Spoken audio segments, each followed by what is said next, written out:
ஒரு வசனம் வாசிங்க. ரோமர் 9ஆம் அதிகாரம் 1:20. எப்படி ஆண்டவர் வந்து எல்லா காரியத்தையும் அவர் மாற்றி அமைக்கிறார் வாசிப்போம். அப்போஸ்தலனாகிய பவுல் சபைக்கு எழுதுகிறார், எனக்கு மிகுந்த துக்கமும் இடைவிடாத மனவேதனையும் உண்டாயிருக்கிறது. நான் சொல்லுகிறது பொய்யல்ல, கிறிஸ்துவுக்குள் உண்மையை சொல்லுகிறேன் என்று பரிசுத்த ஆவிக்குள் என் மனசாட்சியும் எனக்கு சாட்சியாய் இருக்கிறது. மாம்சத்தின்படி என் இனத்தாராகிய என் சகோதரருக்கு பதிலாக நானே கிறிஸ்துவுக்கு சமூகப்பட்டவனாக வேண்டும் என்று விரும்புவேனே. புத்திரஸ்வீகாரமும் மகிமையும் உடன்படிக்கையும் நியாயப்பிரமாணமும் தேவ ஆராதனைகளும் வாக்குத்தத்தங்களும் அவர்களுடைய பிதாக்கள் அவர்களுடையவர்களே, மாம்சத்தின்படி கிறிஸ்துவும் அவர்களில் பிறந்தாரே. இவர் இன்றைக்கும் ஸ்தோத்திரிக்கப்பட்ட சர்வத்திற்கும் மேலான தேவன். ஆமென்.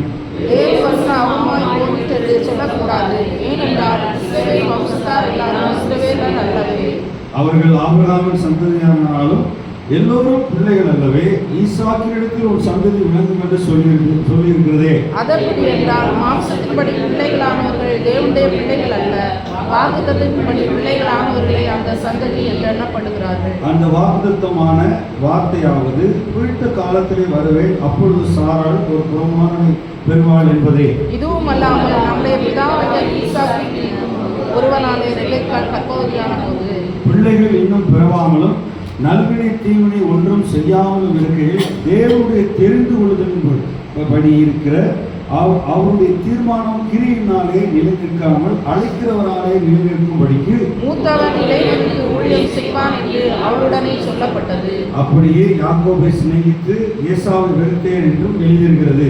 ஆகையால் நாம் என்ன சொல்லுவோம்? தேவனிடத்திலே சொல்லலாமா, சொல்லக்கூடாது. அவர் மோசேயை நோக்கி, எவன் மேல் இரக்கமாயிருக்க சித்தமாயிருப்பேனோ அவன் மேல் இரக்கமாயிருப்பேன், எவன் மேல் உருக்கமாயிருக்க சித்தமாயிருப்பேனோ அவன் மேல் உருக்கமாயிருப்பேன் என்றார். ஆகையால் விரும்புகிறவனாலும் அல்ல, ஓடுகிறவனாலும் அல்ல, இறங்குகிற தேவனாலே ஆம்.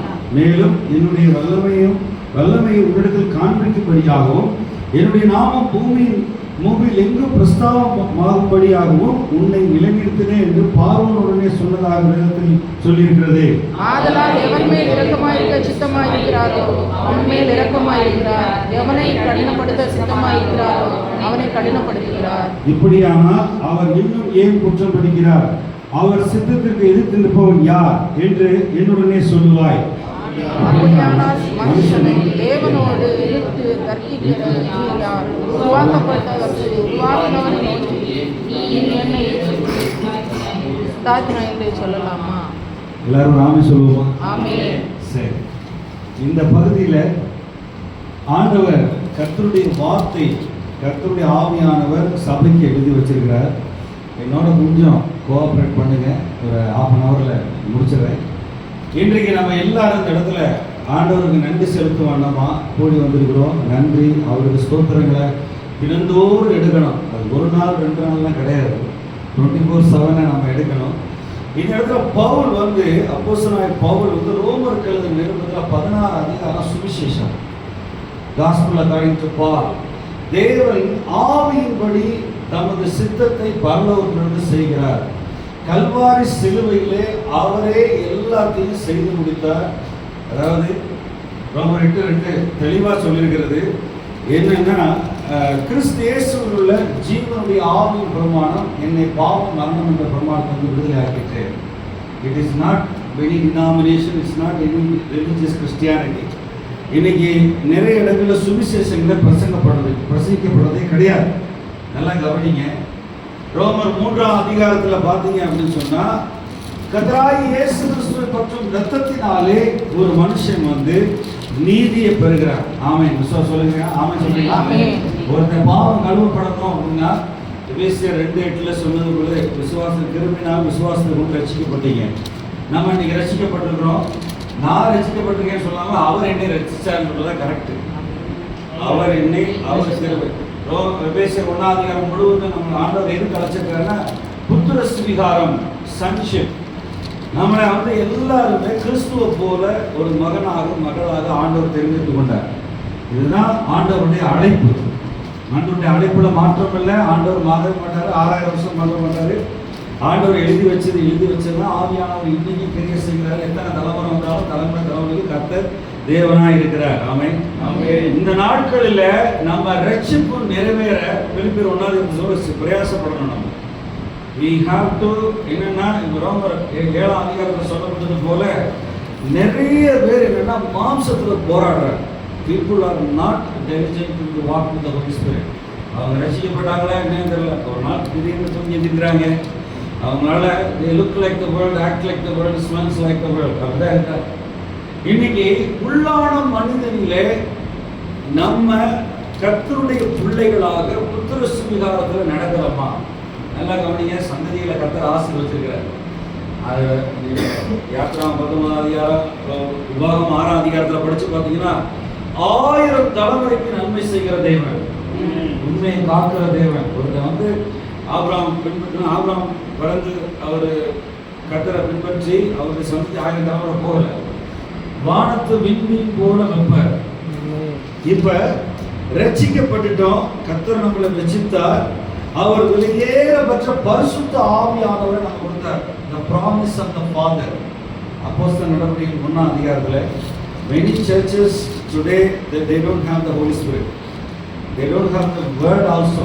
கர்த்தருடைய வார்த்தை கிடையாது, ஆவியானவன் கிடையாது. அந்த இடத்துல கவனிச்சு பார்த்தீங்க, வேதத்துல சுவிசேஷத்துல சொல்லியிருக்கு, நம்முடைய பலவீனங்கள்ல உதவி செய்ய ஆவியானவர் இருக்கிறார். விசுவாசிக்கிறீங்களா? ரோம் 8:26 சொல்லிருக்கு, ஆவியானவர் நம்முடைய பலவீனங்களுக்கு உதவி செய்கிறார். Pray in the Holy Spirit சொல்லி எபேசியர் 6:18 சொல்லிருக்கு. Pray in the Holy Spirit. அதாவது ஆவியானவர் நமக்கு கொடுக்கப்பட்டிருக்கார். சபையில எப்பேற்பட்ட ஊழியக்காரனா இருந்தாலும் சரி, ஆவியானவர் தான் அடுத்த தலைவர். அப்போஸ்தலர் நடவடிக்கைகள் 28 அதிகாரம் ஆவியானவருடைய நடவடிக்கைகள். If you don't have the Holy Spirit, you are not qualified to be a leadership in the kingdom of God. நீங்க ரொம்ப பாட்டுக்காரனா பாஸ்டர் ஆகிறாங்க, அப்படி கிடையாது. The music, the dance and the singing, அதாவது songs, இது மூணும் கர்த்தர் கொடுத்தது. இதை வச்சவன் எல்லாம் தாவீதெல்லாம் சர்ச்சில் அப்போஸ்தலர் கிடையாது. People are fooled by the music, dance and the worship. ஏன்னா இயேசுவின் இரத்தத்தினால மட்டும்தான் அவருடைய சிம்மாசனத்துக்கு போக முடியும். ஆமென் சொல்லுங்க. எபிரேயர் 10 சொல்லியிருக்கு, அவருடைய இரத்தத்தினால தகுதி பெற்றோம். If you have a pure heart, இருதயத்தில் சுத்தமுள்ளவர்கள் பாக்கியவான்கள் தேவனை தரிசிப்பார்கள். இயேசுவின் இரத்தம்னா சுத்தமாக. எத்தனை பாட்டு பாடினாலும் பாட்டுக்காரங்களாம் பாஸ்டர் கிடையாது. பாஸ்டர் வார்த்தை கெட்ட வார்த்தை சொல்லிடுறேன். நான் இனி பாஸ்டர் கூடாதீங்க, யாரும் நான் மேன் ஆஃப் காட்னு கூப்பிடுங்க, இனி பாஸ்டர் கூடாதீங்க. அங்கங்க ஆவியானவர் சொல்றத சொல்லிட்டு போயிட்டே இருப்பேன். கணக்கு நியாயத்திற்கு பரலோகத்திலிருந்து எல்லாரும் வரும். இன்றைய கிறிஸ்தவத்தில் 21st centuryல people are not following, listening to the Holy Spirit. என்ன வார்ஃபேர் அப்படின்னா மாம்சத்தில் அந்த ரோமர் 7 அதிகாரத்தில் சொன்னபடி என்ன பாவ பிரமாணம், மனதின் பிரமாணம், நியாய பிரமாணம் போராடிக்கிட்டே இருக்கல. They are not crucified with Christ. இந்த மாம்சத்தில் பிசாசான எமோஷன்ஸில் சிந்தையில் தூண்டுற மாம்ச சிந்தை மரணம். You can think according to the Holy Spirit, you can think according to the fleshly. அதாவது மாம்ச சிந்தையில வாழ்றவங்க நிறைய பேர் கிறிஸ்தவம் இருக்காங்க. நம்ம ஆவியின் சிந்தை, கிறிஸ்துவின் சிந்தை, பிலிப்பியர் 2 கிறிஸ்துவின் சிந்தை நமக்கு உண்டாயிருக்கிறது. இன்னைக்கு ஆவியானவர் தான் சபையை உலகம் வந்து பார்த்துக்கிறேன், ஆப்பிரிக்காவில் மற்ற தேசங்களில் ஆசிய கண்டங்களில் ஆவியானவர் சபையிலே ஆளுகை செய்கிறார். ஆமே சொல்லுங்க. அவர் நம்ம குடும்பத்தில் நம்மளே ஆளுகை செய்கிறார். நான் அடிக்கடி எங்கள் வீட்டில் ஜெபிக்கிற ஜெபம் காலையில் 4 மணிக்கு ஜெபிக்க, ஆண்டவரே உங்களுடைய சித்தம் பரலோகத்தில் செய்யப்படுவது போல என் இருதயத்தில் செய்யப்படுவதாக, எனக்குள்ள செய்யப்படுவதாக, நான் என்னுடைய குடும்பத்தில் செய்யப்படுவதாக, அக்கார்டிங் டு ஹிஸ் வில், பரலோகத்தோட சித்தம் நடக்கும். இன்னைக்கு ஆவியானவரை பின்பற்ற ஒரு காலங்களில் நம்ம இருக்கிறோம். சபையில் ஆண்டவர் வெளிப்படுத்துகிற விசேஷ சபையில் 7 சபைகளையும் குறை சொல்றார். சிலர் சீரமைக்க சொல்றார், அவர் சீர்படுத்தப்பட சொல்றார். இன்னைக்கு அநேக இடங்களில் சபையில் சொல்றார், சர்ச்சுக்குள்ள பிசாசு இருக்குன்னு சொல்றார். அவ்வளோ தூரத்தில் கடினமான காலங்களில் இருக்கிறோம். நான் சொல்றேன், இன்னைக்கு லோத்து நாட்கள் இங்கே தான் இருக்கு, நோவா நாட்கள் இங்கே தான் இருக்குது. ஆனால் ரோமர் 8:15-16 சொல்லப்பட்டபடி எவர்கள் தேவ ஆவியினால் நடத்தப்படுகிறார்களோ தேவனுடைய புத்திரர் எனப்படுவார்கள். கலாத்தியர் 5:16 சொல்லியிருக்காரு. அவர் கலாத்திய சபைக்கு சொல்றாரு, ஆவி மாம்சத்துக்கு விரோதமா, மாம்சம் ஆவிக்கு விரோதமா ஒன்றுக்கு ஒன்று விரோதமா இருக்கிறது. இன்னைக்கு we are not the lord of our life, we are not the center of our life. நம்முடைய வாழ்க்கைக்கு நாமே மத்தியஸ்தர் கிடையாது, நம்முடைய வாழ்க்கைக்கு நாம் தலைவர்கள் கிடையாது. இந்த ரோமர் 9:9 அவர் என்ன சொல்றாரு, ஓடுகிறவனாலும் அல்ல, விரும்புகிறவனாலும் அல்ல, இறங்குகிற தேவனாலே எல்லாம் ஆகும். ஒரு ஆமென் சொல்லுங்க. உங்க வாழ்க்கையில ஆவியானவர் கிரியை செய்கிறாரா? இன்னைக்கு நான் சொல்றேன், ரட்சிக்கப்பட்டிருக்கிறோம், அல்லது கர்த்தர் நம்மளை ரட்சித்திருக்கிறாரு. ஹோலி ஸ்பிரிட் நமக்கு கொடுக்கப்பட்டிருக்கு. ஹோலி ஸ்பிரிட் கொடுக்கப்பட முடியலன்னு சொல்ல முடியாது. எபேசியர் 1:13 வாசிங்க. நம்ம விசுவாசிகள் ஆன பொழுது எபேசியர் 1:13 நீங்களும் உங்கள் ரட்சிப்பின் சுவிசேஷமாகிய சத்திய வசனத்தை கேட்டு விசுவாசிகள் ஆனபோது வாக்குத்தத்தம் பண்ணப்பட்ட பரிசுத்த ஆவியால் அவருக்குள் முத்திரை போடப்பட்டீர்கள். ஆமென். எல்லாரும் ஆமென் சொல்லுவோமா? ஆமென். பாருங்க, seal of the new covenant is the Holy Spirit. Holy Spirit உள்ளான மனுஷன்ல மாறுதலை கொடுத்துட்டாரு நம்முடைய ஆவியில. இப்ப ஆத்துமால மாறுதல் இருக்கா, சரீரத்துல மாறுதல் இருக்கா, சிந்தைகள்ல மாறுதல் இருக்கா? என்ன ஏன் நாம் ஆவியானவரோட சேர்ந்து வாழ நமக்கு ஒரு சான்ஸ் ஆண்டவர் கொடுத்துருக்கிறார். ரொம்ப ரொம்ப நான் சொல்றேன், அதிகமா நீங்க என்ன செய்யுங்கன்னா, do not follow the YouTube, do not follow a person, do not follow anything so called religious activities of the church. என்னன்னா வேதத்தை பின்பற்றுங்க, ஆவியானவரை பின்பற்றுங்க. ஒரு ஆமென் சொல்லுங்க. தினந்தோறும் ஆண்டவர் கேட்டார் 10:26 1 மணி நேரமாவது விழித்திருந்து ஜெபிக்க கூடாதா? we don't have a time. இந்த பிரேயர்லாம் இன்னைக்கெல்லாம் நிறைய பேரை நாங்கள் இன்வைட் பண்ணோம். few people came. நன்றி சொல்றதுக்கு இவ்வளவு தானா? ஆண்டவர் கேட்டார். 10 குஷ்டரோகிகள் 1 குஷ்டரோகி நன்றி சொல்றது கூட. ஆவியானவர் நமக்குள் உண்டு. ஆவியானவர் யாக்கோபு 4:4 சொல்ற வைராக்கிய வாஞ்சையாக இருக்கிறார். வாசிக்கலாம். யாக்கோபு 4:4 நமக்குள்ள வாசமாக இருக்கிற ஆவியானவர் வைராக்கிய வாஞ்சையாக இருக்கிறார். விபச்சாரிகளே, உலக சிநேகம் தேவனுக்கு விரோதமான பகை என்று அறியீர்களா? ஆகையால் உலகத்துக்கு சிநேகிதனாய் இருக்க விரும்புகிறவன் தேவனுக்கு பகைஞனாகிறான். நம்மில் வாசமாய் இருக்கிற ஆவியானவர் நம்மிடத்தில் வைராக்கிய வாஞ்சையா இருக்கிறார். வேத வாக்கியம் வீணாய் சொல்லுகிறதில்லை என்று நினைக்கிறீர்களா? We have a commitment. நமக்கு ஒரு அர்ப்பணிப்பு வேண்டும். நமக்கு அதாவது சர்ச்சுக்கு போனா பரலோகம் நினைக்காதுங்க. பாஸ்டர் நம்பி ஃபாலோ பண்ணா யூடியூப் இன்ஸ்டாகிராம்ல பரலோகம் நினைக்காதுங்க. கடைசி காலத்தில் நோவாவின் காலத்தில் லோத்தின் காலத்தில் இருக்கிறோம். We have a leadership of the Holy Spirit. ஆமென் சொல்லுவோம். ஆவியானவர் வாக்குத்தத்தம் பண்ணப்பட்டவர். அவர் அப்போஸ்தலர் நடவடிக்கைகளில் இறங்கினார். அவர் சபையில தலைவராக இருக்கிறார். ஒவ்வொருவரையும் தனியா நடத்துகிறார். நம்ம இன்றைக்கு நம்முடைய எல்லா ஆக்டிவிட்டி, டிசிஷன் மேக்கிங், சாய்ஸ்ல ஆவியின் சிந்தையின்படி நடக்க ஆண்டவருடைய கிருபையை பெற்றுக்கொள்ள ஆயத்தமா இருக்கிறார். வேறுபட்ட பிரச்சனையா இருந்தாலும் கர்த்தர் உடம்பார், கர்த்தர் மாற்றுவார், சூழ்நிலை மாற்றுவார். ஆமென். எதுக்கு மோசேயை ஆண்டவர் கூப்பிட்டாரு அப்படின்னு சொன்னா, பார்வோன்கிட்ட போய் சவால் கொடுக்கணும். பார்வோன்கிட்ட போய் கீழே கையில பாம்பு போட்டு அவ்வளவு பாம்பை தின்னணும். உலகத்தின் வல்லமைகள் ஜீரோ. எல்லா நாமத்துக்கும் மேல கர்த்தர் தான் இருக்கிறார். ஆமென். இன்னைக்கு அப்படிப்பட்ட ஆட்கள் சபையில் இருக்கிறாங்களா? மோசே மாதிரி பாருங்க, அநாத பிள்ளைய தான் ஆண்டவர் அரண்மனை கொண்டு போவார். அதான் நம்ம ஆண்டவர். அநாதையா இருக்கிற தாய் தகப்பன் இல்லாத யோசேப்பை தான் ஆண்டவர் என்ன செஞ்சாருன்னா, he wants to make a prime minister to Pharaoh. அங்க போய் முதல்ல கொடுத்தார். அப்பா அம்மா பேரை சொல்லலை. மோசே பிறந்து வளர்ந்து 40 வருஷம் ஒரு பார்வை போன பிறகு அடுத்த பார்வை வந்த பிறகு மோசே போய் பேசினார். மோசேக்கு அப்பா அம்மாலாம் கிடையாது. ஆண்டவர் கூப்பிட்டாரு, வா, என் ஆவியை உனக்கு தருகிறேன். ஒரு ஆமென் சொல்லுங்க. ஆவி எனக்கு தர்றேன், போ, நீ போய் ராஜா முன்னாடி நில்லு. அது மாதிரி எஸ்தர் ராஜாத்தியை ஒரு அனாதை சித்தப்பா எடுத்து வளர்த்தார். தாய் தகப்பன் இல்லாதவர் தான் கூப்பிட்டு ஆண்டவர் ஆவி அபிஷேகம், போய் நில்லு, ராஜாட்ட போய் நில்லு, நீ தான் பட்டத்து ராணி. அதே மாதிரி ஆண்டவர் தானியலை கூப்பிட்டார். அப்பா அம்மாலாம் கிடையாது. தானியல் ஒரு ஈனோக், அவன் ஜெபிக்கிறவன், ஆலயத்தில் ஒரு தீர்க்கதரிசி. அப்பா அம்மா பேரெல்லாம் போடல.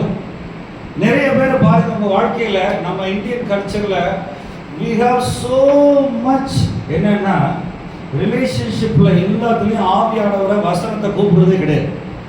நம்ம வந்து தெய்வீக அன்புல இருக்கிறது கிடையாது. அதாவது 1 யோவான் 4:7 நம்ம தேவன் அன்பாகவே இருக்கிறார். அதாவது God first loved us.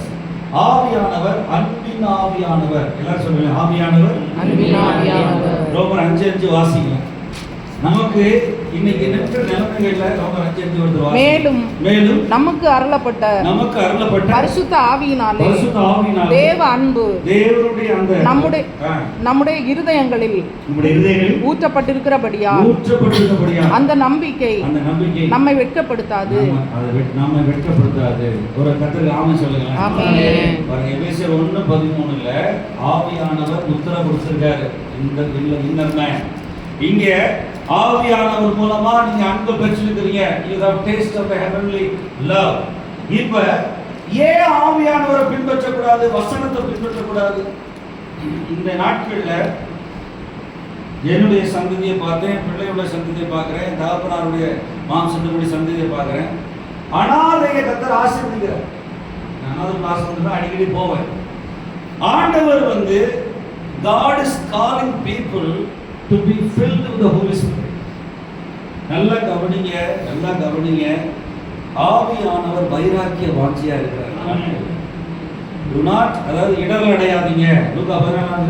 இடர்கள் அடையாதீங்க. மனுஷருக்கு கூட இடர்கள் வரதான் செய்யும். இந்த உலகத்தில் இருக்கிற சோதனைகள் இடர்கள் அவர்கள், but you have to bypass everything. எல்லாத்தையும் இடர்கள் வராமல் இருப்பது கூடாத காரியம். ஆனா மன்னிக்கிற பழகணும், கசப்பு விட்டு வெளியே வர பழகணும். ஆவியானவர் அன்பின் நிமித்தம் அவருடைய பரலோக அந்த பொறுமையை கொடுத்து ஓவர் கம் பண்ண சொல்வார். அப்பதான் நீங்க சக்சஸ்ஃபுல் கிறிஸ்டியானிட்டி, கிறிஸ்துவ பின்பற்றவர்களா இருக்கிறீங்க. ஆமென்.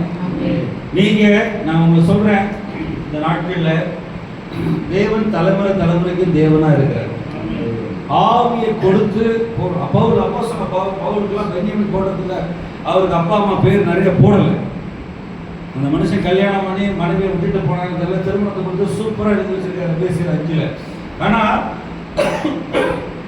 கர்த்தராகிய இயேசு கிறிஸ்துவை அறிகிற அறிவுக்காக எல்லாவற்றையும் நஷ்டம் என்று குப்பை என்று விடுகிறேன். I counted it everything rubbish அப்படின்னு பிலிப்பியர் 3:6. நம்ம if you want to see the heavenly glory in your life, நீங்க பரலோக மகிமையை காண வேண்டுமா, நீங்க பரலோகத்தை ருசிக்க வேண்டுமா, பூமியில கடைசி நாட்கள்ல நீங்க கர்த்தரை பின்பற்றி கர்த்தரோடு கூட இணைகிற வாழ்க்கை இருக்குன்னா உங்களுக்கு வசனமும் வேணும், ஆவியானவர் வேணும். ஆமென் சொல்லுங்க. சபை ஒழுங்குகள், சபை ரிலிஜியாசிட்டி ஆஃப் கிறிஸ்டியானிட்டி, அதே மாதிரி ட்ரெடிஷனல் கிறிஸ்டியானிட்டி. நான் பெந்தேகோஸ்து சபையை சேர்ந்தவன், நான் லுத்தரன் சேர்ந்தவன். வட இந்தியாவில் நான் போனேன். அது வில்லியம் கேரி அந்த காலத்தில் போட்ட சபையில் நான் பிரசங்கம் பண்ணுறேன். அங்கே கர்த்தருடைய ஆவியானவர் பலமாக இருக்கிற காலையில் 12 மணிக்கு ஆரம்பிச்சேன்னா ஊழியம் பார்க்க வியாதியேஸ்வரன் சொல்லி சாயங்காலம் 5 மணி 6 மணிக்கு முடியும். எனக்கு என் மனைவிக்கெல்லாம் சாப்பாடே இல்லை. அது வில்லியம் கேரி சபை, பேப்டிஸ்ட் சபையில் ஆவியானவர் ஊற்றப்படுறதை நான் பார்க்குறேன்.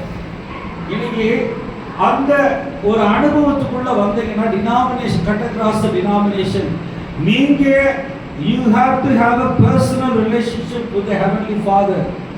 இந்த உடன்படிக்கை வந்து ஒரு பயங்கரமான ஆசீர்வதிக்கப்பட்ட உடன்படிக்கை. ஆமென் சொல்லுங்க. ஆமென். இயேசு கிறிஸ்து வந்தார் பரலோகத்தில் இருந்து, நமக்கு ஆவியானவர் கொடுக்கப்பட்டார். அவர்தான் வக்கீல், அட்வொகேட். எப்பேற்பட்ட பாவமோ சாபமோ அசுத்தமோ மரணமோ you can overcome. நீங்க ஆவியானுடைய வல்லமையில ஓவர்கம் பண்ணலாம். இந்த பூமிக்குரிய வாழ்க்கைக்கு வந்து லௌகீக ஞானம் கொடுக்கிறது எல்லாருக்கும் தெரியும். ஆனா எப்படி பரலோகம் போகணும், வாட் இஸ் அவர் டெஸ்டினேஷன், நம்முடைய முடிவு என்ன, இலக்கு என்ன, நோக்கம், எதுக்கு பிறந்தோம் நம்ம யோசித்து பாருங்க. earthly desires ஆ, heavenly desires ஆ? கொலோசியர் 3:1-2-3ல சொல்லிருக்கு என்னன்னா, பிதாவின் வலது பாசத்தில் இருக்கிற மேலானதே நாடுங்கள். பிதாவின் வலது பாசத்துல இயேசு கிறிஸ்து இருக்கிறார். அவர் வெற்றியாளராக இருக்கிறார். பாஸ்டரை பார்த்து இடர்கள் அடையாதீங்க, ஊழியக்காரர்களை பார்த்து இடர்கள் அடையாதீங்க. கடைசி காலத்தில் இருக்கிறோம். வசனம் தெளிவா எபிரேயர் 3:1 சொல்லுங்க, பரிசுத்த அழைப்புக்கு பங்குள்ள பிரியமான சகோதரரே, நம்முடைய பிரதான அப்போஸ்தலராக பிரதான அந்த ஆசாரியரை இயேசுவை நோக்கி பார்க்க கடவோம். ஒரு ஆமென் சொல்லுங்க. ஆமென். இயேசுவை பார்ப்பீங்களா? எங்க பார்க்கிறது அப்படின்னா வேத வசனத்துல ஆவியானவர் நிஜமாக்குவார். இயேசுவை பார்க்கத்தான் நம்ம அழைக்கப்பட்டிருக்கோம். நான் முதல் சந்ததி, 2ஆம் சந்ததி, 3ஆம் சந்ததியில பார்க்கும்போது எனக்கு மதுரையில போகாத இடம் கிடையாது. ஆனா ஆண்டவர் பல இடங்கள்ல என்னைய வந்து காப்பாற்றினார், சுகப்படுத்தினார். நீங்க இந்த ஒரு கடினமான 21ஆம் நூற்றாண்டுல 2025 இருக்கிறோம். கடைசியா ஒரு செய்தியை சொல்றேன். அநேகர் சொல்றாங்க இயேசு கிறிஸ்து பிறந்தது 33 வருஷம்.